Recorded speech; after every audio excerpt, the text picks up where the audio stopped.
어떻게 하면은 올해 교회 표어대로 세상을 변화시킬 수 있을까요?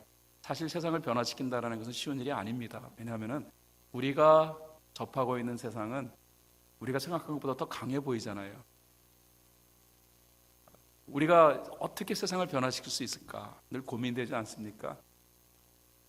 예수님은 빛과 소금이 되라고 하셨는데 세상을 변화시키는 진정한 주체가 되라고 말씀하셨는데 우리가 가지고 있는 힘, 우리가 가지고 있는 능력 이런 걸 살펴보면은 야, 이거 우리가 할 수 있는 건 아무것도 없다라는 결론 내릴 수밖에 없지 않습니까? 그럴 때마다 위축되어집니다. 거기다가 이제 나이도 이렇게 들어가다 보면은 더더욱이나 내가 할 수 있는 영역은 별로 없어. 결론을 이렇게 내릴 수밖에 없어요. 그런데 여러분, 주님의 말씀은 어디 갑니까? 주님의 말씀은 주님의 말씀인 것입니다. 주님의 말씀은 진리입니다. 아멘입니까? 주님이 우리에게 그렇게 하라고 할 때는 다 이유가 있는 거예요. 성경을 잘 묵상해 보시면은 주님이 우리에게 하라고 한 일들이 결국 이루어질 수밖에 없는 그런 원리를 주님이 제시하셨다는 것입니다. 오늘도 저는 여러분과 함께 어떻게 하면은 하나님 만드시는 위대한 일을 이루어갈 수 있을까에 대한 원리를 생각해 보고자 하는 것인데 저는 오늘 그것을 주권이라고 말씀드리고 싶습니다. 영어로 얘기하면 sovereignty라고 합니다. 주권. 그럼 주권이라는 건 굉장히 중요하죠. 사실 주권이 무시되어지면 기분 되게 나쁩니다. 아닙니까? 예를 들어볼까요? 한국하고 일본 사람들이 툭 하면은 한국 사람 기분 나쁘게 만드는 게 뭐냐면은 독도가 지네 땅이라고 빡 우게 되는 거 아닙니까? 오죽했으면은 독도가 왜 니네 땅이냐 그래가지고 독도는 우리 땅이라고 노래까지 나왔겠어요. 우리 한국 사람들에게서 자존심 자꾸 건드리는 것이 일본 사람들이 독도를 지네 땅이라고. 독도에 대해서 좀 살펴봤더니요. 울릉도하고 독도 사이의 거리가 57km밖에 안 되더라고. 가까워요. 이렇게 보이는 거예요. 그런데 일본 사람들이 자기네 땅이라고 말하는 독도, 그 독도에서 제일 가까운 섬이 일본의 오키섬이라는 섬이더라고요. 그게 직선 거리를 쳐도 157km. 그럼 말이 됩니까? 울릉도하고 한 60km 채 안 되는데 독도가 분명히 한국 땅 맞잖아요. 근데 일본 사람들이 빡빡 우기잖아요. 그럴 때마다 한국 사람들은 기분 되게 나쁩니다. 니네들이 뭔데? 우리 땅을 넘봐. 우리 독도의 주인은 우린데. 기분 너무 나쁩니다. 하나님이 기분 나쁘실 때가 있다는 것입니다. 그게 어떤 것이냐면은 하나님이 감히 인간이 하나님의 주권을 넘볼 때, 뭐 그것이 무지해서 넘보든 아니면은 정말 잘났다고 하면서 넘보든 간에 하나님의 주권을 넘볼 때 하나님은 되게 기분 나빠하시는 거죠. 하나님은 주권을 주권으로 인정할 때 하나님이 기뻐하시더라고요. 하나님이 기뻐하시면 역사는 만들어지는 것입니다. 우리가 읽은 이 요나서의 말씀은 뭐 잘 아시는 말씀입니다. 우리 목사님이 설교 잘 하시니까 요나서에 대한 설교도 하셨을 겁니다. 웬만한 그리스도인이라면 요나서에 대한 내용을 모르는 사람이 없을 것입니다. 요나서의 내용이 뭡니까? 니느웨 성에 가서 하나님이 외치라고 요나에게 명령하셨습니다. 요나가 싫다 한 것이죠. 그리고 니느웨 성으로 가지 아니하고 반대편인 다시스로 가는 배를 탔다. 하나님이 그러므로 큰 폭풍우를 준비해서 요나를 다시스로 가려고 하는 요나를 빼내어 가지고 물속에 빠뜨리시고 큰 물고기 준비하셔서 요나가 물고기 뱃속에 들어가고 그것을 요나가 회개하고 그리고 하나님이 그 요나를 다시 땅에 물고기로 하여금 뱉게 만들고 요나가 니느웨로 들어가서 외쳤더니 니느웨 사람들이 회개하고 돌아왔다. 이 요나서 1장부터 4장까지 내용을 제가 이렇게 빠르게 제가 정리해드렸습니다. 저는 조우 목사입니다. 성경 4장을 이렇게 단 2, 3분 만에 정리할 수 있는 능력을 갖추니까 조은 목사가 분명하죠. 그런데 이 내용 속에요, 우리에게 중요한 교훈 몇 가지를 제시하고 있다는 것입니다. 하나님의 주권이 인정되기 위하여서 우리가 해야 할 몇 가지 중요한 내용을 하나님께서는 이 요나서의 말씀 속에 감춰 놓으셨다는 거예요. 이 중요한 내용들을 우리가 잘 캐치해서 하나님을 우리의 주인으로 인정하고 그리고 하나님으로 하여금 위대한 일을 시도하도록 하나님께 우리의 자리를 양보하면 뭐가 만들어지는 것입니까? 전무후무한 역사와 기적이 만들어지는 것입니다. 그래서 하나님의 주권이 인정되기 위해서는 중요한 몇 가지 사항이 있습니다. 그것을 여러분과 나누려고 합니다. 첫 번째 내용은 뭐냐면요, 차이의 폭을 줄여라는 것입니다. 이게 중요한 내용입니다. 자, 요나서 1장 1절에 보면은요, 여호와의 말씀이 아미떼 아들 요나에게 임하니라 라고 되어 있습니다. 이것이 1장 1절이에요. 요나서에서 여호와의 말씀이 아미떼 아들 요나에게 임했다.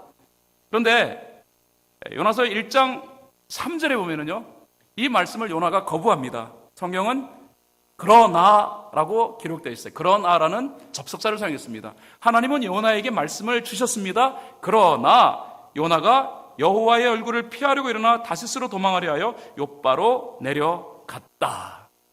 자, 하나님은 요나에게 사명을 주십니다. 요나는 하나님 부여하신 사명을 거부합니다. 하나님과 요나가 어긋난 거예요. 이거 무슨 차이라고 생각하십니까? 이게 무슨 차이예요? 여기서 몇 가지 차이가 만들어집니다. 첫째로 여러분, 목적지 차이가 만들어지지 않습니까? 하나님은 요나에게 어디로 가라고 말씀하십니까? 니느웨로 가라고. 니느웨는 요나가 있는 곳에서 정확하게 북동쪽이에요. 북동쪽. 그런데 요나는요, 어디로 갑니까? 남서쪽을 향하여서 갑니다. 다시스는요, 오늘 아침에는 스페인입니다. 하나님은 북동쪽으로 가라고 하나님은 손을 내미셨습니다. 지적하셨습니다. 요나야, 잠깐만 나 좀 봐라. 그리고 니느웨로 가라. 그러면은 요나는 선지자입니다. 당연히 하나님이 가르치는 하나님의 손끝을 바라봐야 되는 거예요. 그런데 요나가 네 하면서 요나는 어디를 바라봤습니까? 반대편 남서쪽을 바라봤습니다. 벌써 목적지의 차이가 생기지 않습니까? 여러분, 이러면은 뭐가 안 되냐면요, 이러면 역사가 안 만들어지는 거예요. 하나님은 저기를 바라보시고 사람은 저기를 바라보고 될 턱이 있습니까? 그러므로 차이의 폭이 줄여져야 되는 거예요. 목적지의 차이. 오렌지 카운티 영락교회가 정말로 큰 역사를 만들 수 있는 교회라고 믿으십니까? 저는 그렇게 믿어요. 저는요, 하나님이 지금까지 역사한 교회치고 나이 때문에 교회 역사가 안 만들어진 교회는 없었습니다. 신분? 상관없습니다. 여러분, 초대교회는요, 초대교회 성도들의 대다수는요, 자유인이 아니었습니다. 종들이었습니다. 오늘 아침은 노예들이었습니다. 그들은 낮에 뼈 빠지게 일하고 밤에는 신앙생활을 했던 사람들. 자유가 없었던 사람들입니다. 묶여 있었던 사람, 시간이 없었던 사람이 일주일 내내 피 터지게 일하고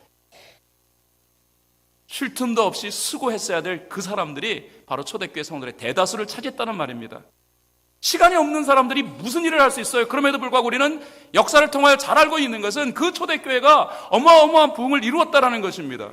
잘난 사람들이 아니라 시간도 없고 또 얽매여 있었던 노예들이 대다수였던 그 초대교회, 거기다가 여자들이 있었습니다. 죄송합니다, 여자분들. 오늘날 여자분들은 뭐 자유를 구가하지만 당시에는 여자들이요, 사람들이 인구 숫자에도 들어가지 않았습니다. 여자들은 아예 내놓았다는 것이죠. 초대교회는 이러한 노예와 그리고 여자들이 대다수를 이루고 있었습니다. 그럼에도 불구하고 오늘날의 교회들보다도 더 위대한 역사를 만들었다는 거예요. 그러니까 다시 말하여 그 조건이 하나님의 기적을 만들고 하나님의 역사를 만드는 이유가 될 수 없다는 것입니다. 그러면 무엇이 하나님의 역사를 만드느냐? 예, 그렇습니다. 하나님과 보폭을 맞추는 것이 바로 역사를 만드는 가장 중요한 이유가 된다는 거예요. 우리 예수님의 말씀 가운데 굉장히 중요한 말씀 하나가 있어요. 단 이 말씀 읽을 때마다 위로가 되어지면서도 또 한 가지는 참 이해가 안 됐던 말씀이기도 합니다. 그게 마태복음 11장 28절로 30절 말씀이에요. 여러분이 잘 아시는 말씀일 거예요. 수고하고 무거운 짐진 자들아 다 내게로 오라. 내가 너희를 쉬게 하리라. 나는 마음이 온유하고 겸손하니 나의 멍에를 메고 내게 배우라. 그리하면 너희 마음이 쉼을 얻으리니 이는 내 멍에는 쉽고 내 짐은 가벼움이라. 잘 아시는 말씀입니다만, 그런데 이 구절이 저에게는 난해했어요. 왜냐하면 여기 난해한 것 중에 하나가 뭐였냐면요, 내 멍에가 쉽다라는 거였었어요. 이 멍에가 뭡니까? 멍에. 여러분, 멍에라는 거 아십니까? 멍에라는 것은 소 두 마리에 밭을 가기 위해서 두 마리를 세울 때 그 소 두 마리를 서로 연결해주는 연결고리를 멍에라고 하는 거예요. 근데 소들이 원래 좀 난폭하니까 소멍에는 가볍지 않습니다. 소멍에는 상당히 무거워가지고 소들로 하여금 지 멋대로 날뛰지 못하도록 꽉 묶어주는 거예요. 그 멍에를 주님은 내 멍에라고 말씀하셨습니다. 여러분 잘 생각하셔야 돼요. 내 멍에라고 그랬습니다. 원래 멍에는 쌍방간에 연결해 주는 거기 때문에 네 멍에 내 멍에 따로 없어요. 이쪽 소에 보면은 이쪽 소 편에서는 이게 내 멍에고 저쪽 소 편을 볼 때는 저기 지 멍에예요. 내 멍에 지 멍에예요. 근데 예수님은 분명히 말씀하셨습니다. 내 멍에라고. 무슨 뜻일까요? 너하고 나하고 연결은 되지만은 너는 내 보폭 네가 맞춰야 돼. 주도권은 내가 준다. 그 뜻입니다. 그러므로 이스라엘의 소는요. 두 마리 중에 한 마리가 지멋대로 가려고 하면은 이건 뭐 문제가 생기는 것입니다. 보폭이 딱 맞춰져야 되는 거예요. 그 보폭을 맞추기 위해 주님이 주도권을 먼저 말씀하신 것입니다. 너 나하고 맞춰야 해. 그때 그 멍에가 가벼워진다라는 거예요. 이걸 이게 어렵죠. 이게 어려운 겁니다. 그래서 이걸 어떻게 이해를 해야 되냐 그랬는데 이게 영어에 그런 게 있더라고요. 억시머런이라는 게 있더라고요. 억시머런이라는 것은 두 개의 상이한 단어가 서로 모순되어진 단어가 묶여져 가지고 새로운 의미를 만드는 단어가 되는 거예요. 이게 억시머런이라고 합니다. 예를 들면 전보 슈림. 전보는 크고 슈림은 쬐끄만 거 아닙니까? 전보 슈림. 뭐 이런 거. 그다음에 위대한 난장이. 위대한 거인. 죄송합니다. 작은 거인. 이러면 작다라는 거 거인이 안 맞잖아요. 뭐 이런 거. 뭐 짧은 단회? 뭐 이런 거. 예. 웃지 않으시는군요. 예. 당회가 짧다는 것은 서로 모순입니다. 네. 이런 식으로 두 개가 완전히 모순되어진 거예요. 그러니까 멍에가 쉽다라는 말은 무슨 의미냐면요. 이게 서로 모순되어지는 거예요. 멍에는 무거운 것입니다. 그럼에도 쉬워질 수 있다? 어떻게 그게 가능하냐? 보폭을 맞추라는 것입니다. 주님께 주도권을 드리고 보폭을 맞춰라. 제가 언젠가 저희 교회에 계시는 그 수의사가 한 분이 계시는데 제가 이제 개를 기르려고 했는데 목사님 이왕 개 기르려면 좋은 개 길러야 된다 그러더라고요. 그래서 어떤 개가 좋은 개입니까? 그랬더니 개요 좋은 개인지 아닌지는 금방 알 수 있대요. 어떻게 하면 좋은 개인지 아닌지 알 수 있습니까? 그러니까 개 데리고 한번 걸어보래요. 걸으면은 진짜 순종은 주인하고 보폭을 딱 맞춘대. 그래서 주인 따라서 이렇게 간대요. 근데 잡견들 고상한 말로 잡견, 쉬운 말로 하면 똥개들은 절대로 주인과 보폭 안 맞춘대요. 앞서가고 고개 끄덕이시는 거 보니까 그게 데리고 계시는군요. 그래서 그게 제가 배운 내용이었어요. 그러다가 이제 제가 개 한 마리를 이제 얻게 된 거예요. 골든 리트리버 한 마리를 제 딸아이가 한 마리 얻어와 가지고 길렀는데 이놈이 이제 잘 컸어요. 잘 컸는데 어느 날 제가 이게 진짜 좋은 개인지 아닌지 한번 시험해보고 싶더라고요. 그래서 개를 데리고 나가가지고 얘를 이제 데리고 걸어보게 한 거예요. 그런데 이놈의 개가 역시 괜찮은 개였어요. 딱 데려갔더니요, 저하고 보폭을 탁 맞추는 거 있죠. 탁 맞춰서 가요. 산책을 하면은 절대로 저보다 앞서지 않아요. 그래서 제가 그때 알았다니까요. 야, 개를 길러도 하나님은 목사 가정에는 역시 좋은 개만 고려야 한다고. 그 정도에서 아주 더 위대해요, 이 개가. 왜냐면 저희 아내하고 이제 둘이서 같이 이제 개 데리고 산책을 하지 않습니까? 그러면은 제 아내가 좀 뒤쳐져서 오면은요, 이 개는 가다가 딱 서요. 그리고 안 가요. 근데 여기서 이놈이 왜 안 가? 그러면 뒤로 돌아봐요. 그러니까 우리 아내가 빨리 안 온다고 이렇게 가는 거예요. 그때부터 너무 이뻐지는 거 있죠. 나하고 보폭을 맞춘다는 이 자체가 너무 이쁜 거예요. 제가 너무 이뻐했어요. 너무 이뻐하고, 원래 저는 개를 별로 안 좋아했거든요. 개 보면은 침만 흘리는 사람인지 그렇게 좋아하지는 않았는데, 그리고 개를 자식처럼 생각하고, 그리고 개 보고서 개 소개할 때 내가 얘 아빠라고 얘기하시는 분 보면 막 정말로 소름이 끼치고 그랬습니다. 근데 어느 순간부터 이게 너무 이뻐지기 시작하는 거예요. 저희가 요만할 때 키우기 시작해가지고 4년을 키웠어요. 4년을 키웠는데 4년쯤 되니까 목사 가정에서 이제 자라나는 개니까 나중에는 막 묵상도 하는 거 있죠. 아침 되면은 막 하늘을 바라보면서 눈 감고. 저희 동네 개들을 많이 키우거든요. 그러면 아침 되어지면 동네 개 한 마리가 막 짖으면 동네 개들이 다 난리를 떨어요. 막 짖는데 저희는 묵상 시간에 절대로 안 짖는 거죠. 하늘을 참.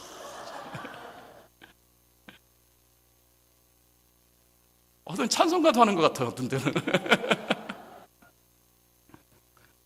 근데 이놈이 어느 날 이렇게 목을 만지니까 목에 뭐 만져지는 거야. 이상하더라고요. 그래서 이게 뭐야? 근데 여기 푹 처지기 시작해요. 그래서 나중에 입이 이렇게 내려앉는 거예요. 그래서 너무 놀래가지고서 병원에 데려갔더니 이게 암에 걸린 거예요. 그래서 암이 걸렸는데, 그래서 암 치료를 하려고 그러는데 이게 개 암이요. 이 골든 리트리버가 암에 걸리면 굉장히 급속하게 전이가 되나 봐요. 그래서 온몸 전체 다 퍼진 거예요.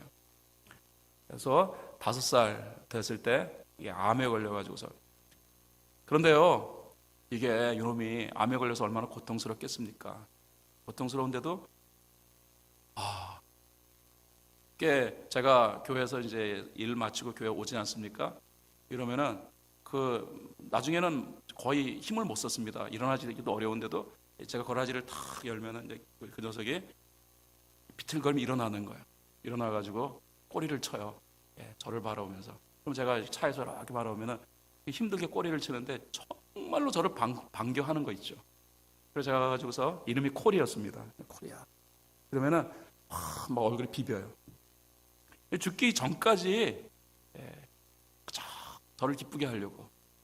내가 이놈 보면서 참 회개 많이 했다니까요. 자기 몸 저렇게 힘들 텐데, 그렇게 고통스러울 텐데, 그래서 주인만 보면은 주인을 어떻게든 기쁘게 해주고 싶어가지고, 주인을 어떻게든 기쁘게 해주고 싶어가지고 마지막 순간까지 막 꼬리를 치는데, 맨 마지막에는 너무 힘들어가지고 제 아내하고 이제 안락사를 시키기 위해서 제 병원으로 보냈습니다. 그날은 참 괴로운 날이었습니다. 너무 허전한 거 있죠. 너무너무 보고 싶은 거 있죠. 개가 사람만 하겠습니까? 그런데 주인하고 보폭 맞추려고 그러고 끝까지 자기의 사명을 주인을 기쁘게 하는 것으로 하려고 하는 그 몸부림치는 그 모습이 저에게는 너무 큰 감동인 거 있죠. 그러다가 그런 생각을 했습니다. 하나님이 이런 마음이시겠구나. 끝까지 하나님을 하나님으로 인정하고 하나님이 행하시는 일에 나의 페이스를 맞춰가고 이것을 하나님이 정말로 기뻐하시겠구나. 그래서 그때 한번 결심한 게 있습니다. 어떤 일들이 있더라도 내 삶 가운데 최고의 목표는 하나님을 기쁘시게 하는 일 되게 하자. 여러분, 주권이라는 것은 어마어마한 것 같지만은요, 사실 피조물인 우리가 하나님의 주권을 인정하는 방법은 그리 어려운 게 아닙니다. 신학적인 용어로 하나님의 주권, sovereignty of God, 하나님의 주권이라는 것은 굉장히 거창해 보이고, 제가 신학교에서 하나님의 주권에 관해 배울 때 무려 2학기 동안, 그리고 이에 관련되어진 서적을 한 20여 권 정도 읽었고, 이에 대하여서 또 제가 페이퍼도 쓰고 뭐 그랬습니다. 하나님의 주권 어마어마하게 어려운 것 같지만은 실제로 하나님의 주권을 인정한다는 것은 그리 어려운 일이 아니에요. 하나님이 우리한테 어려운 일 시킬 리가 있겠습니까?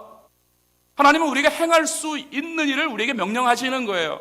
성령이 우리에게 명령하는 것은 우리에게 있어서 굉장히 과하고 어려운 것 같지만은, 그러나 실제로 하나님은 우리를 너무 잘 아시는 분 아닙니까? 우리를 너무 잘 아시는 하나님께서 우리가 감당치 못할 명령을 우리에게 주실 리가 없다라는 것입니다. 거기다 한 가지 더 있어요. 우리가 그럼에도 불구하고 그 하나님의 명령을 버거워하고 힘겨워할 것을 하나님은 아시고 보혜사 성령님을 우리에게 보내주셔서 우리가 감당치 못할 때 성령님의 도움을 얻도록 하나님은 그렇게까지 배려하신다라는 거예요. 그러므로 우리는 하나님이 우리에게 명하신 모든 것을 우리가 감당할 수 있다라는 마음을 갖는 것이 필요합니다. 그러나 그럼에도 불구하고 그것이 너무나 버겁게 느껴지면은 어렵게 생각하지 마시고, 그쵸, 하나님과 보폭 맞춘다. 요나는요, 하나님과 보폭 맞추는 것에 실패했습니다. 요나는 적이. 우리 많은 그리스도인들이 입술로는 네네 합니다. 아멘 합니다. 목사님들이 들을 때, 설교할 때 제일 듣기 좋은 소리가 아멘이에요. 사실은 기운이 펄펄 나죠. 그러나 수많은 그리스도인들이 설교를 할 때마다, 예배를 할 때마다 아멘을 외치지만은, 그러나 실제로 이 강단에서 전해지는 말씀에 대하여서 순종하는 사람들이 몇 명이나 되는 거예요. 요나가 그 대표적인 인물입니다. 저기, 네, 하나님, 당연히 하나님 명령하시니 해야죠. 하지만 요나 어디 쳐다보고 있습니까? 반대편 바라보고 있다는 말이에요. 제가 요나서를 묵상하다가 야, 이거 내가 요나하고 똑같은 놈이다.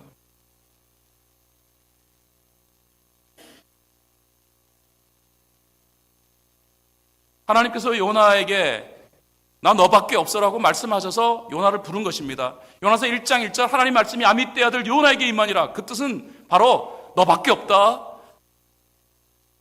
이 일을 하기에 내가 선택할 사람은 너밖에 없다. 그거 아닙니까? 요나가 네 하면서 쳐다보지도 아니하고 다른 방향을 바라본 것은 그런데 마음속은 이렇게 외친 거예요. 하나님은 너밖에 없다. 요나는 그런데 왜 하필 납니까? 저기 더 그 일을 감당할 사람 저기 많은데 왜 납니까?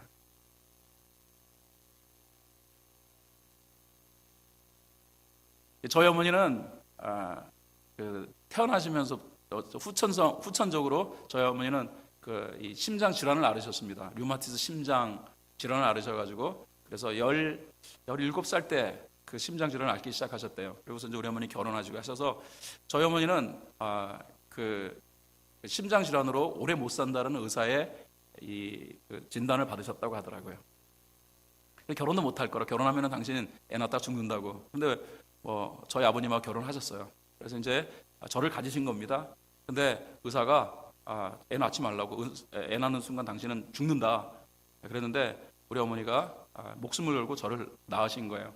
그러니까 그런 어머니 뱃속에서 제가 있었기 때문에 제가 채 9달을 못 채우고 제가 6달 얼마인가 이렇게 태어났다고 하더라고요. 태어나서도 울지도 못했대요.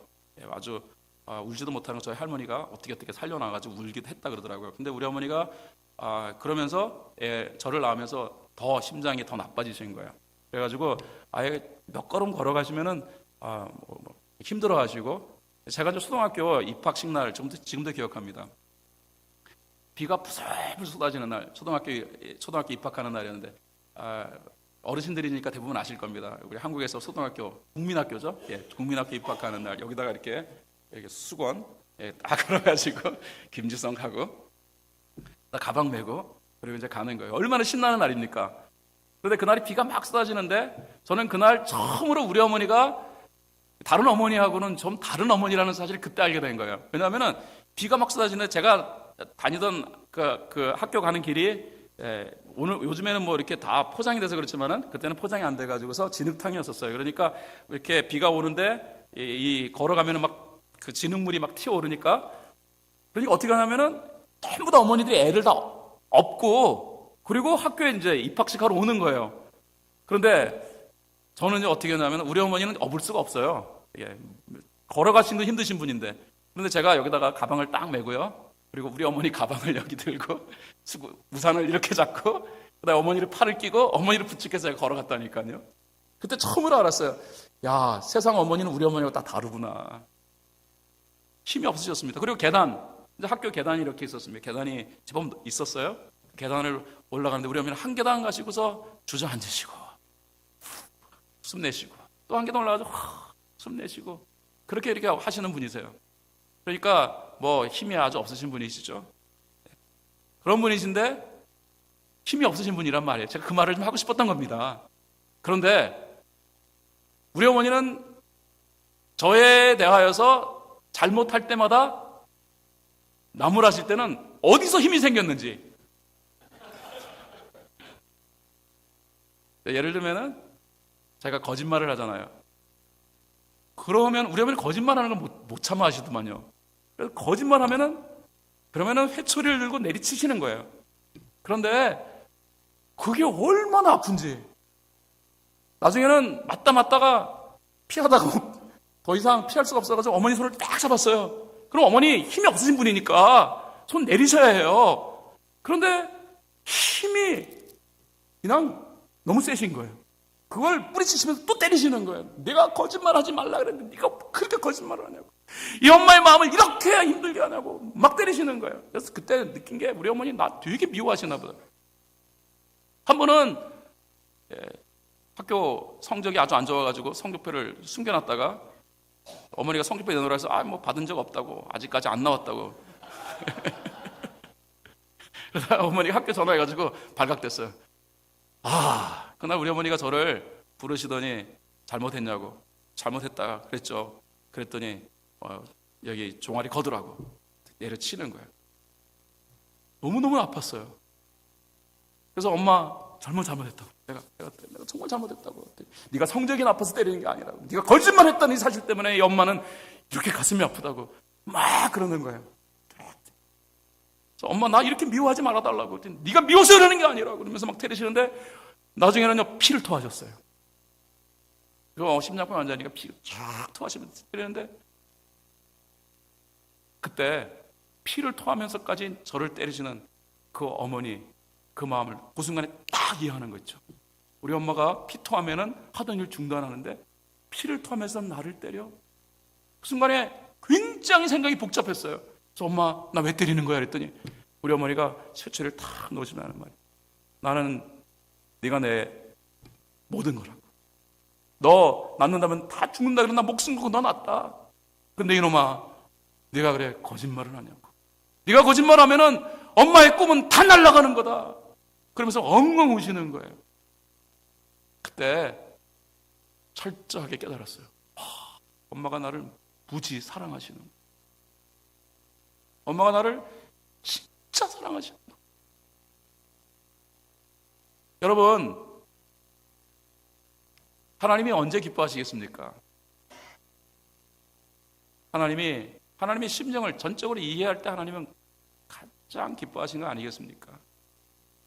저희 교회에서 요즘에 40일 캠페인이라는 저희 40일 캠페인 새벽에 모이고 그 다음에 또 개인 묵상을 하고 그 다음에 스몰그룹 모임으로 또 모여가지고서 토의하고 저희가 요즘 하고 있는 것은 딱 하나입니다. 복음적 삶에 관해서 40일을 우리들이 계속 생각해 보는 거예요. 이 복음적 삶에 관해서 다루는 것 중에 가장 중요한 핵심적 내용은 하나님 마음이었습니다. 그 하나님 마음을 같이 나누는데요. 이 하나님의 마음이 제대로 이해되어지면은 여기서 역사가 만들어지는 거예요. 제가 우리 어머니한테 그랬습니다. 엄마, 정말 잘못했다고. 내가 다시는 그러지 않아야겠다고. 나 이제부터 엄마 마음에 딱 맞는 아들 되겠다. 우리 어머님이 저를 끌어안으시고 통곡을 하시고 우시는 거예요. 생각해보니까 저희 어머니에게서는 제가 모든 것이었어요. 하나님은 우리를 모든 것으로 아셨기에 우리에게 은혜를 베푸신 것입니다. 여러분, 은혜라는 게 뭐라고 생각하십니까? 보통 우리는 은혜하면 그냥 공짜로 얻어먹는 것으로 생각합니다만 은혜는 공짜로 얻어먹는 게 아닙니다. 은혜는요, 정확히 표현하자 그러면은 값없이 허락해 주시는 뭡니까? 값없이 허락해 주시는 선물이라고 말할 수 있습니다.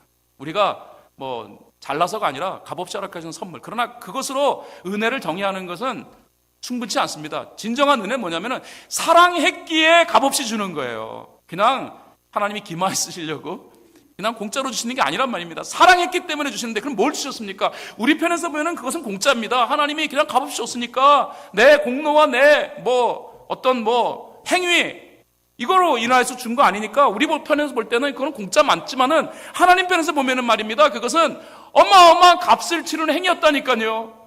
우리 어머니 말씀이 생각나더라고요. 내가 이놈아, 내가 너 목숨 걸고 나왔다고. 내가 너 목숨 걸고 의사가 너 나면 죽는다 그랬는데 내가 너 목숨 걸고 내가 너 낳았는데 너는 내 목숨 값인데 네가 내 앞에서 이렇게 거짓말할 수 있냐. 그때 어머니의 마음이 깨어지는 것을 제가 봤다니까요. 쿵 하고 깨어지는 것을 봤다니까요. 야, 어머니의 마음을 아프게 하니까 어머니가 저렇게 말씀하시는구나. 그러면서 동시에 생각났던 것은 내가 어머니에게 있어서의 정말로 가장 소중하고 중요한 어머니의 기대요. 어머니의 모든 것이라는 사실이 그때 느껴지니까 그때부터요 거짓말 끊었어요. 저는요 거짓말 하면은 툭 떨어지는 어머니의 피가 눈에 보여요. 피를 토하시는 어머니의 그 모습이 보여요. 거짓말 못 하겠더라고요.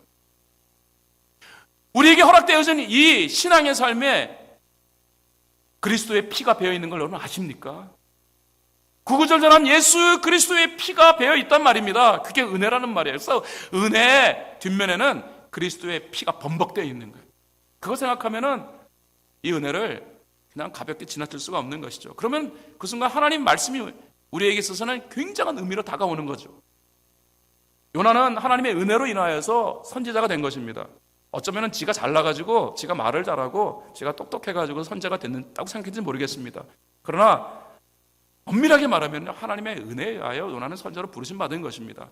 그 은혜를 받은 요나에게 하나님께서 마음에 비록 없지만은 너 니느웨로 가라 그랬더니 제가 왜 갑니까?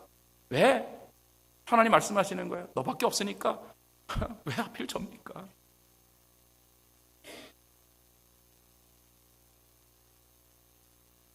마음의 차이도 생겼고 목적지의 차이도 생겼고 거기다 동기의 차이도 있다는 거예요. 하나님은 니느웨 백성을 사랑하셨기에 요나는 적개심이었습니다.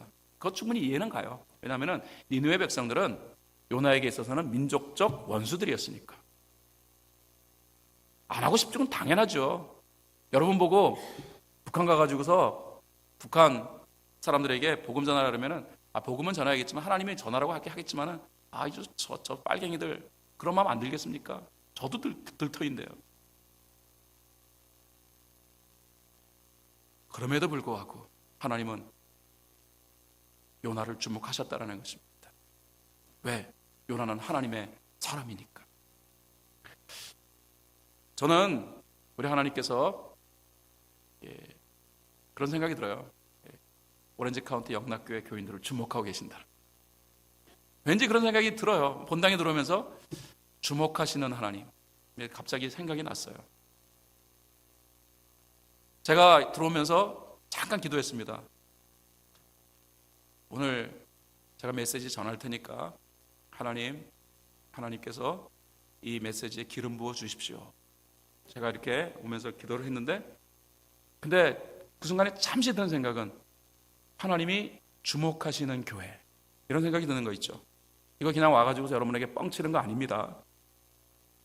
정말로 들어오면서 그런 생각이 들었다니까요. 우리 교인한테 물어보세요. 제가 10일 동안 새벽 3시 반에 정확히 교회 가가지고 3시 반부터 무릎 꿇고 그리고 기도하고 그 다음에 4시 50분에 교회 예배 시작하는데 제가 10일 동안 제가 설교했습니다. 그러니까 요즘 제가 굉장히 영적으로 풍성할 때 거기다가 저희 어머니 교훈대로 저는 거짓말하는 사람이 아니니까 여러분에게 한 말은 절대로 뻥이 아니라는 사실을 여러분이 인식해달라는 말입니다. 정말로 그런 마음이 들어서 하나님이 주목하시는 교회. 하나님이 주목하셨다는 것은 교회를 하나님께서 여전히 쓰시고 싶으시다는 하나님의 간절한 마음이 있다는 것 아니겠습니까? 하나님은 여러분을 사랑하십니다. 또한 여러분을 사랑하는 것만큼 가든그로브를 사랑하십니다. 제가 가든그로브 이 지역에 있는 목회자들 이렇게 제가 좀 몇 분을 좀 만났었거든요. 그랬더니 다들 가든그로브를 떠나고 싶어 하세요. 가든그로브를 떠나고. 왜냐하면은 이제 갈수록 한인들도 줄어가고 그리고 그렇기 때문에 가든그로브를 많이 떠나고 싶어 하는 마음들을 가지고 계시더라고요. 그런데 저는 그렇게 생각해요. 하나님께서 가든그로브에 우리 한인교회를 세우셨고 물론 한 30년, 40년 전에는 이 가든그로브가 한인타운 중심부였고요. 우리 한인들을 결속시키는 중심지역이었다는 분명합니다. 세월이 흘러가면서 우리 한인들이 흩어져 가고 그러다 보니까 교회들이 예전만큼 성장하지 못하고 그런데 그거는 현재의 모습, 현재 우리들이 바라보는 관점이지 하나님도 그렇게 바라보실까? 하나님께서 이 가든그로브도 사랑하실 터인데 니느웨도 사랑하시는 하나님이라면 이 가든그로브도 사랑하실 터인데 이 가든그로브 지역에 자꾸 한인들이 떠나려는 이유 중에 하나가 월남 베트남 사람들이 몰려오기 때문이라고 얘기하더라고요. 계속해서 저희 동네도 마찬가지예요. 저희 지역도요. 우리 한인들이 막 밀집해 들어오다가 어느 순간 뚝 끊겼어요. 왜 끊겼냐면요. 중국 분들이 들어오기 시작하는 거예요. 중국 사람들이 막 들어오는데 저희 동네에 큰 중국 절 하나가 있습니다. 설해사라고 큰 절이 있고 그 절을 중심으로 해가지고 중국 사람들이 복 받는다고 타운을 형성하기 시작해가지고서 한국 사람들 집에 가가지고서 돈 더 줄 테니까 팔으라 그러면 한국 사람들은 이거 웬 떡이냐 그러고 팝니다. 그리고 좀 더 외곽 지역으로 나가서 더 좋은 집 살지 뭐 그리고 한국 사람은 떠나요. 그래서 한국 사람들이 많이 떠나갑니다. 그래서 안 늘어요. 그래서 저도 고민한 적이 있습니다. 나도 교회 여기 있다면 소망이 별로 없다. 교회 리로케이트를 내가 해야 되는 게 아니겠네. 이 생각도 한 적이 있습니다. 그런데 어느 순간 제가 그런 마음에 그런 생각이 들더라고요. 그런데 그건 내 생각일지 몰라. 하나님도 그렇게 생각하실까? 하나님께서 20년 전에 우리 교회를 이 LA 동부 지역 다이몬바에 세우셨을 때 하나님은 나와 내 교인들도 사랑하셨지만은 이 다이몬바에 있는 교회 다니지 아니하는 사람들도 사랑하셨기 때문에 교회를 세우신 게 아닐까. 어느 순간 고민하다가 내 생각을 따르는 것이 아니라 하나님의 생각을 따르기로 결심했습니다. 하나님이 원하시는 것이라면, 하나님이 뜻을 세우신 것이라면 우리 교인이 최후에 한 사람 남을 때까지 내가 이 다이몬바에서 목회하리라. 여러분, 중요한 것은 하나님의 마음을 헤아리는 거예요. 자식이 부모의 마음을 헤아리는 순간, 그 순간 눈물이 나게 돼 있습니다. 부모의 마음을 헤아리는 순간 그다음에 역사가 만들어지게 돼 있는 거예요. 저희 딸 얘기를 좀 하겠습니다. 저의 딸이 지금 25살, 이제 내년에 이제 결혼합니다. 그런데 이놈이 2002년에 성탄 주간에 아주 큰 사고를 한번 당한 적이 있습니다. 교회에서 성탄 주일 그 행사를 하고 난 다음에 교회 마당에서 놀다가 되게 잘못해가지고서 다쳤어요. 그래서 배를 좀 다쳤는데 별거 아니려니 생각하고 그랬는데 이게 큰 문제가 된 겁니다. 안에서 이 장출혈이 일어나가지고서 피가 막 이 온몸에 다 보여가지고 그래서 이제 위험하게 되어서 그래서 병원에 데려가가지고 1차 수술을 받았는데 병원에서 수술은 잘 됐는데 그게 또 폐혈증으로 또 디벨롭이 돼가지고 그래서 UCIMC로 이렇게 이송됐습니다. 그것이 2002년 12월 24일 크리스마스 이브였어요. 크리스마스 이브 밤 11시. 그리고 옮겨져 가지고서 UCIMC로 들어갔습니다. 저는 그때 알았습니다. 우리 딸이 진짜 죽음 앞에 있다는 사실. 딱 도착하는 순간에 앰뷸런스가 딱 도착하니까 뭐 앰뷸런스에서 연락을 하고 갔겠죠. 지금 혈압이 너무 많이 떨어져 가지고 위험하다고. 의료진이 막 대기하고 있더라고요. 그러면서 병원에 비상이 발동했습니다. 코드 블루가 막 이렇게 시그널이 가면서 막 스태프들이 막 오더니 애를 데리고서 막 빠르게 그 영화 보면은 나오는 장면 같이 드라마 보면 나오는 장면 같이 막 밀고 가면서 그러면서 의사도 몇 명이 와가지고서 막 얘를 보고 그다음에 인공호흡을 시키고 막 이러면서 하는 그 장면. 지금도 잊혀지지가 않아요. 다시는 그 상황으로 돌아가고 싶지가 않아요. 아무튼간에 그곳에서 얘는 두 번째 수술을 받게 됩니다. 두 번째 수술을 받고 탁 나왔는데요. 야, 첫 번째 수술을 받을 땐 사람 모습 같으면 두 번째 수술 받고 나더니 이게 완전히 고깃 덩어리 모습으로 나온 거 있죠. 그러니까 배는 그냥 아예 닿지를 않았어요. 이제 또 수술해야 될지 모른다 그래가지고서 배는 열려진 채 플라스틱으로 덮어가지고 안에 내장이 다 보이는 거 있죠. 그리고 몸에 튜브가 한 20개 정도 차차차 꽂혀가지고 나왔는데 몸이 이렇게 부은 거예요. 이게 내 딸 맞나? 전 확인을 다시 해볼 정도로 애 모습이 사람 모습 같지가 않더라니까요. 그런 다음에 의사가 와가지고 하는 말이 마음의 준비를 하십시오. 이렇게 하더라고요. 그래서 무슨 뜻이냐 그랬더니 살아날 가능성이 거의 없다. 도대체 몇 %냐? 그랬더니 저는 그때 정신이 없어가지고 제가 듣기로는 5% 정도라고 했는데 제 옆에 있던 권사님이 정확히 들었다 그러더라고요. 당신이 딸이 살아날 수 있는 가능성은 less than 2% 그렇게 얘기했다. 2% 미만이라고. 근데 뭐 5%나 2%나 뭐 그게 도찐개찐입니다. 죽는다는 거예요. 그러니까 아예 포기하라. 와, 막막하더만요. 예. 그리고서 이제 이 중환자, 소아 중환자실, 그것도 1번 방 딱 들어갔습니다. 그리고 거기서 정확하게 30일 있었습니다. 30일 있었는데 몸에 20개 튜브가, 얘는 배는 열려져 있는 상태에서 나중에는요 몸이 부어오르니까 그러니까 다리가 썩어가는 거예요. 양다리가 썩어가요. 이렇게 피가 안 통하니까 몸이 부어올라가지고 신장이 셧다운 돼버렸으니까 그러니까 피가 안 통하니까 이게 다리가 이렇게 부어오르니까 혈관을 눌러가지고 피가 안 통하니 이제 퍼렇게 썩어가는 거예요. 그러더니 의사가 그러더니 이번에 종이 두 장을 딱 갖고 오더라고요. 그러더니 여기다 사인하래요. 그래서 뭐 그때는 정신이 없어가지고 무조건 사인하면 다 사인했습니다. 근데 미국 간호사가 사인하라고 했는데 간호사가 저보고 툭 치더라고요. 잠깐만 자세히 읽어보래. 그래서 봤더니 이게 뭐냐 그랬더니 다리 양다리를 절단하는 이 서명을 하라고. 지금 절단 안 하면은 어차피 죽으래긴 하지만은 그러나 더 빨리 죽을 수 있다고 그러면서 절단 동의서를 하라고 그러더라고. 이게 왜 해야 되냐 그랬더니 안 하면 죽는다는 거예요. 그런 상황이었습니다. 그런 상황에 있는데 뭐 물론 죽지는 않았습니다. 죽었으면 제가 이 간증을 할 리가 없죠. 하나님 앞에 기도했습니다. 하나님, 처음에는 안 된다고 기도했습니다. 안 된다고 기도했는데 이제 중요한 내용은 여기서부터. 근데 너무 힘드니까 하나님 원망스럽기는 하더라고요.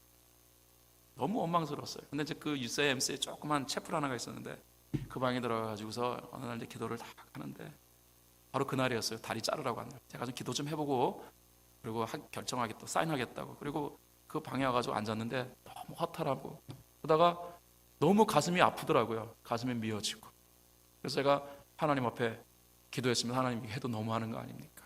내가 하나님 앞에 뭘 잘못했다고, 내가 교회 개척하느라고 내 헌신 있는 거 없는 거 다 쏟아붓고 내가 교인들을 위해서 정말로 사랑을 쏟아붓고 이거 하나님 다 아실 텐데 왜 하필이면 나냐고. 이건 너무 하시는 거 아니냐. 그리고 하나님, 너무 하시는 것도 진짜 너무 하시는 이유가 뭐냐면은 내가 얼마나 사랑하는 딸인데 나 닮아가지고 얼마나 똑똑한 딸, 이게 일세기 한번 나올까 말까 하는 이 똑똑한 딸한테 하나님이 뭐 하시는 일입니까? 그렇게 하나님 앞에 컴플레인 했습니다. 그런데요, 그 기도를 다 하고 나는데 내 마음속에 들려오는 하나님의 음성이 있었습니다. 정말로 하나님이 진지하게 하시는 하나님의 음성 앞에 제가 그 다음에 답변을 못했다니까요. 하나님의 질문은 이것이었습니다. 야, 김슬기는 제 딸이랍니다. 김슬기가 네 딸이냐 내 딸이. 그 말을 그 하나님 질문 앞에, 하나님의 퀘스천 앞에서 순간 입이 탁 막히는 거예요. 왜냐하면 제가 설교할 때마다 우리의 삶이 우리 겁니까? 우리 인생이 우리 겁니까? 우리 재산이 우리 겁니까? 다 하나님 겁니다. 우리가 적신으로 와서 적신으로 돌아가는 거 하나님이 우리에게 다 은혜 베푸셔서 다 얻은 거 아니냐고 그렇게 설교한 사람이 바로 저거든요. 그 하나님의 정확한 이 하나님의 질문 앞에서 입이 딱 막히는 거예요. 그리고 기도가 딱 막히더라고요. 한참 먹먹겠습니다. 그러다가 결국 고백하지 않을 수 없었어요. 맞아요, 하나님. 슬기는 당신 겁니다. 슬기는 당신 딸입니다. She belongs to you. 하나님, 당신 딸입니다.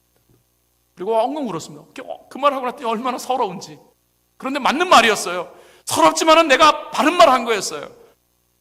그런데도 눈물이 그치지 않더라고요. 울었습니다. 그리고 제 고백했으니까 제 그 고백에 따라서 내가 행동을 해야죠. 그리고 나왔더니 의사가 종이 두 장고 기다리고 있는 거예요. 미스터 킴, 빨리 서명하라고 기다리고 있다고. 아니면 위험하다고. 그래서 서명했습니다. 하나님의 딸이니까 하나님이 살리시든 죽이시든 마음대로 하세요. 그리고 서명을 하면서 그러면서도 하나 질문했습니다. 그런데 선생님, 꼭 잘라야 합니까? 자르지 않는 방법은 없을까요? 물어봤어요. 그랬더니 방법은 없는데 네가 너무 울고 그러니까 네가 너무 힘들어하니까 내가 한 가지 가능성이 있는지 없는지 모르지만은 이렇게는 해볼 수는 있다. 뭐냐 그랬더니 다리 자르는 대신에 다리에다 칼집을 내가지고 그래서 다리에 있는 프레셔를 좀 이렇게 줄이는 방법은 있다. 그런데 그거 큰 의미는 없을 거다 그러더라고요. 근데 그 마음속에요, 하나님께서 역사하실 것 같은 느낌이 드는 거 있죠. 하나님의 딸이니까 제가 고백을 하는데 갑자기 믿음이 생긴 거예요. 그래서 그러면 자르지 말아주세요. 그리고 그렇게 해보십시오. 그리고 정말로 다리에다 칼집을 냈어요. 마치 돼지고기 이렇게 칼집 내면 돼지고기 양쪽에 탁 이렇게 열어지는 것처럼 양다리에다 칼집을 냈습니다. 근데 그거 참 보기 정말 힘들더라고요. 다리가 자르지는 않았지만은 이게 다리에다 칼집 내가지고 이렇게 벌어졌으니까 이건 보기도 참 민망하더라고요. 그런데 거기서부터 이제 기적이 시작된 겁니다. 한 이틀 뒤인가요? 제가 병실에서 너무 피곤해가지고 이렇게 지쳐 있는데, 근데 간호사가 막 저한테 미스터 킴, 미스터 킴. 나는 딸이 죽은 줄 알았어요. 하도 막 소리를 지길래 덜컹했는데 잠깐만 오래요. 그러더니 우리 딸 다리에다 청진기를 딱 대요. 들리네요. 근데 뭐가 들리는 거야. 들리긴 들리더라고. 톡 하는 소리 들리더라고. 이게 뭐냐 그랬더니 미스터 킴, 이게 미러클이라고. 피가 통하기 시작했다. 할렐루야. 와, 이게 하나님이 행하신 일이에요. 하나님의 주권을 인정했더니 거기서부터 기적이 시작됐던 거예요. 그리고 그 다음에 이제 다리 자르지 않으려고 다리를 다 꼬매고, 그리고 그 다음에 얘가 딱 한 달 뒤에 깨어났습니다. 깨어나는데 딱 깨어나면서 내가 옆에서 얼마나 힘들었다고요. 지 엄마는 잘 거 다 자는데 아빠는 옆에서 이렇게 잠도 못 자고 막 딸만 생각하고 그랬는데, 내가 아내한테 몇 번 이랬어요. 당신이 슬기 엄마 맞냐고. 어떻게 잠 다 자면서 그럴 수 있냐고. 그때 아내는 그래도 우리가 슬기 이게 지금 하루 이틀 할 일이 아니라 롱런이기 때문에 그래서 한 사람이라도 좀 이렇게 몸을 잘 수술해야 되는 거 아니겠냐고. 그러니까 당신이 이제 피곤해질 때가 오면은 자기가 그렇게 할 거라고 이렇게 얘기했어요. 그러니까 뭐 제가 아빠로서 정말 최선을 다해서 딸을 간호한 거예요. 이놈이 눈을 딱 뜨는데 떠서 쳐다봤더니 얘가 눈을 딱 뜨면서 엄마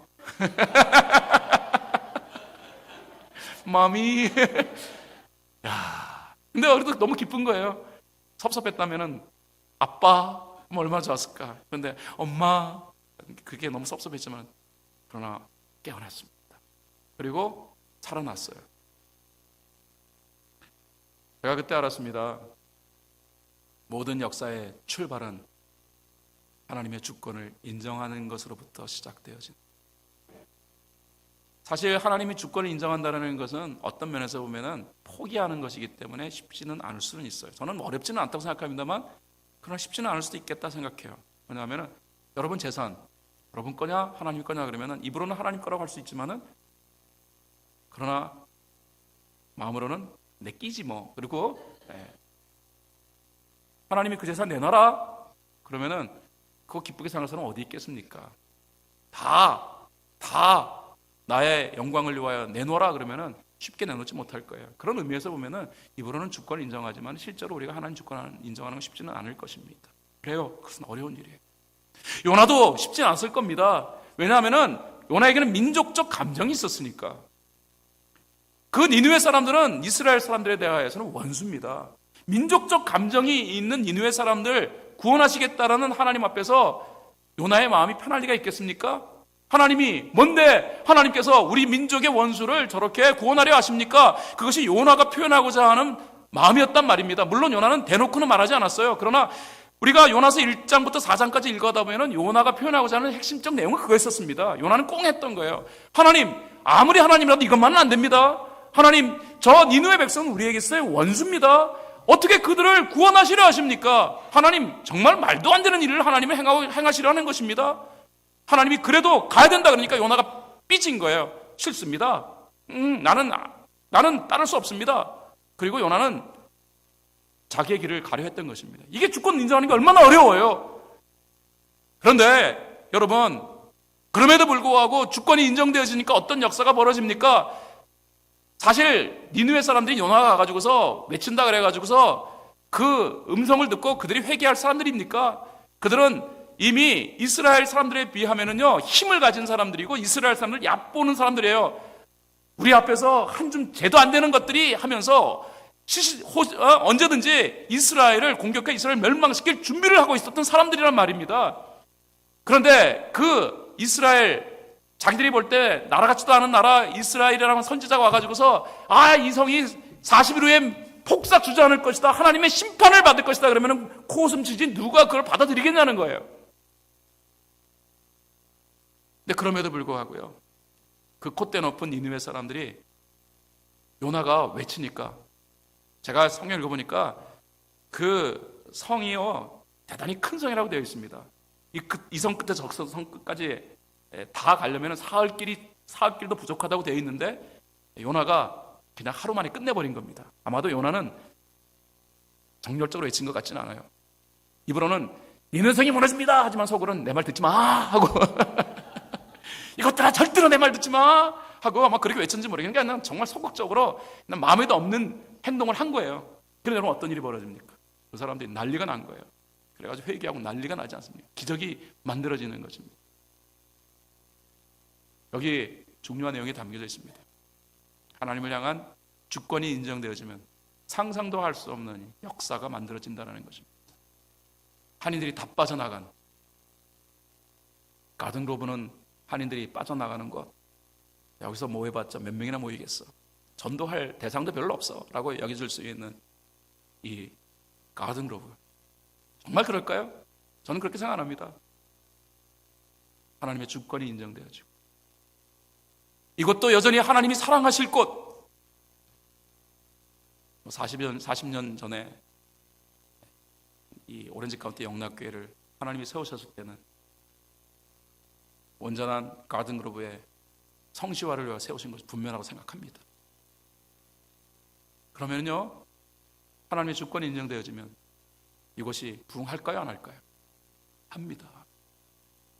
이곳에 있는 사람들이 하나님께 돌아올 수밖에 없는 거예요. 저는 그 주권이 대단히 중요하다고 생각합니다. 우리의 삶의 주인도 하나님이시고 교회도, 교회의 주인도 하나님이시고, 이게 우리가 하나님을 주권을 인정하는 태도라는 것입니다. 한 가지 더 중요한 말씀만 드리겠습니다. 시간이 별로 없기 때문에요, 제가 한 가지만 더 말씀드리겠습니다. 저는 자리 지키기라는 것이 하나님을 향한 그런 하나님 주권을 인정하는 한 방법이라고 생각합니다. 하나님과 이 보폭을 맞추는 것, 차이 줄이는 것도 주권 인정의 한 방법이고, 자리 지키는 것도 주권의 한 방법, 인정의 방법이라고 생각합니다. 여러분, 요나가 하나님 주권을 인정하지 않으니까요, 요나의 마음속에는 말로는 하나님 주권을 인정했지만 실제로는 하나님 주권을 행동으로 인정하지 않은 겁니다. 그러니까 요나에게 나타나는 중요한 특징 중 하나가 뭐냐면요, 자리를 뜨는 거예요. 요나서 1장 3절에 요나가 여호와의 얼굴을 피하려고 일어났다는 겁니다. 여러분, 선지자가 있어야 할 자리가 어디입니까? 하나님과 눈 맞추는 자리가 선지자가 있어야 할 자리입니다. 그런데 요나가 하나님의 주권을 인정하지 않았던 이 강력한 증거 중에 하나가 뭐냐면 여호와의 낯을 피하려 했다는 것입니다. 그리고 그가 다시스로 도망하려고 욥바로 내려갔습니다. 마침 거기서 다시스로 가는 배를 만납니다. 사람들은 그렇게 생각할 수 있습니다. 야, 이거 아주 기가 막히네. 여기 하나님의 뜻일지 몰라 라고 생각할지 모르겠어요. 이건 하나님 뜻이 아니었습니다. 여러분, 사탄이 하는 일이 교묘하게도 하나님이 하시는 일처럼 위장할 때가 얼마나 많은지 몰라요. 요나가 도망가려고 다시스로 내려갔습니다. 오늘날 시대가 아닙니다. 이 시대는요, 벌써 수천 년 전 고대 시대입니다. 그러므로 다시스로 가는 배가 뭐 그렇게 정기적으로 있을 거라고 생각할 수가 없어요. 근데 요나가 내려갔는데 마침 다시스로 가는 배가 딱 만난 거예요. 요나가 뭐라고 생각했겠습니까? 야, 이거 깊은 하나님의 뜻이 있는 것이지. 너무 잘 풀리네. 좋아할 거 없습니다. 잘 풀린다고 좋아할 거 없습니다. 그것이 하나님의 주권이 인정되어지지 아니하고 잘 풀리는 일은 결코 그것이 잘 풀리는 일이 아니라는 말이에요. 요나가 배에 딱 들어갔는데 아무래도 마음이 찝찝했던 거예요. 그래가지고 성경을 읽어보면요, 요나가 배 밑창으로 들어갑니다. 배 아래에 밑창으로 들어가가지고서 거기 성경을 읽어보면요, 요나가 깊은 잠에 빠졌다라고 되어 있습니다. 그런데 그 깊은 잠이 어떤 잠일까? 제가 성경 원어를 읽어보니까 히브리어 원어에 그것을 어떻게 되어 있냐면 와에 라담이라는 말로 되어 있어요. 깊은 잠에 빠졌다. 그런데 이것은 그냥 잠이 아니에요. 일부러 청하는 잠이에요. 의지적인 잠이에요. 그러니까 이게 무슨 뜻일까 생각해보니까 요나가 아마 죄책감이 있었던 거는 같아요. 하나님 일을 해야 되는데, 하나님 행하시는 일을 하긴 해야 되는데 자기가 뒤로 빼자니 마음에 죄책감은 있고, 근데 하자니 싫고, 에이 모르겠다, 그냥 잠이나 자자 하고 아무래도 소주 몇 병 까먹고, 제 생각엔 그럴 것 같아요. 술을 왕창 마시고 깊은 잠에 취해버린 거예요. 그게 와의 라담이에요.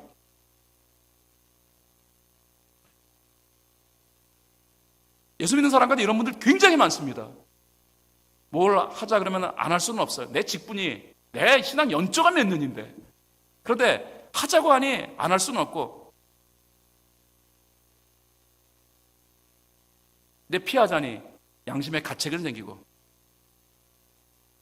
그때 표현한 내용이 뭐냐? 몰라. 바빠요, 바빠. 그 말하면 되는 거예요. 나 바쁩니다. 지금 아닙니다. 바빠요. 이렇게 얘기하면 끝이에요. 제가 많은 교인들 그렇게 만났어요. 집사님 좀 일을 해보시죠. 그러면은 꼭 요나 같아. 하자니 싫어. 근데 안 하자니 이거는 아닌 것 같아. 또 뒤로 빼자니 양심의 가책은 있는 것 같아. 그러니까 딱 하면 목사님 바쁩니다. 죄송합니다. 너무 바빠서요. 뭐가 바쁘세요? 사업이 바쁩니다. 몸이 조금 안 좋습니다. 쉽게 얘기하시더라고요. 몸이 안 좋다고. 몸이 너무 안 좋다고요. 제가 생각하는 몸이 안 좋다라는 거는요, 일을 못 갈 정도로 아프면 난 몸이 안 좋다고 인정해요. 그런데 몸이 너무 아파서요. 그런데 비즈니스는 가가지고 일하고 있어요. 비즈니스는 일 안 하면 문 닫으니까, 일 안 하면 내 손해니까 열이 펄펄 나도 나가서 일한다니까요. 그런데 교회를 좀 하자 그러면은 몸이 아파서, 진짜 몸이 아프다 그러면서 교회에 안 와요. 이게 바로 요나식 회피 방법이에요. 그래서 요나는 몰라 하는 마음으로 술을 쫙 마시고, 이렇게 마시고 취해버리면은 하나님도 어떻게 못하겠지 하고 술을 마시고 딱 밑창에 들어가서 깊은 잠에 빠져버린 거예요. 하나님 가만히 안 계십니다. 하나님은 폭풍우를 동원해서라도 요나를 쓰시려고 하나님은 그렇게 행하셨습니다.